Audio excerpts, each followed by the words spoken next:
கொஞ்சம் middle age தொடும் பொழுது ஸ்கின் எல்லாம் கொஞ்சம் சுருங்குற மாதிரி இருக்கே, ஆன்டி ஏஜிங் சீரம் போடலாமா, ரெட்டினால் போடலாமா, கன்சீலர் கிரீம் என்ன போடலாம் அப்படின்னு யோசிக்கிறீங்களா? எம்பாரசிங்கா ஃபீல் பண்றீங்களா? இதுக்கு என்ன பண்ணலாம்? நேச்சுரலா நான் ஏதாவது பண்ணி இம்ப்ரூவ் பண்ண முடியுமா? Yes of course. உங்களுக்கு ப்ராப்பரா ஒரு லைஃப் ஸ்டைல் வேணும். குட் ஸ்லீப் இருக்கணும், நிறைய தண்ணி குடிச்சு ஹைட்ரேஷன் கரெக்டா இருக்கிற மாதிரி பாத்துக்கோங்க. ஃப்ரூட்ஸ் வெஜிடபிள்ஸ் இதெல்லாம் கரெக்டா எடுத்துக்கணும். ஒரு பேசிக் ஸ்கின் கேர் ரூட்டீன் ஃபாலோ பண்ணுங்க. Like moisturiser, sunscreen. இதை தவிர்த்து எனக்கு என்ன எக்ஸ்ட்ரா ஹெல்ப் எடுத்துக்கலாம், என்னுடைய நேச்சுரல் கொலாஜனையே இம்ப்ரூவ் பண்ற மாதிரி நான் என்ன பண்ணணும் அப்படின்னு கேட்டா, இதுக்கு நான் இன்வேசிவ் ட்ரீட்மெண்ட் எனர்ஜி பேஸ்ட் டிவைசஸ்ல இருக்குங்க.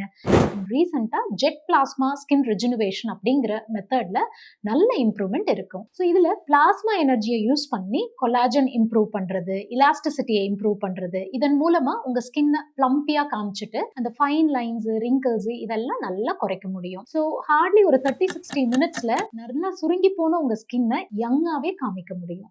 ஹாய்.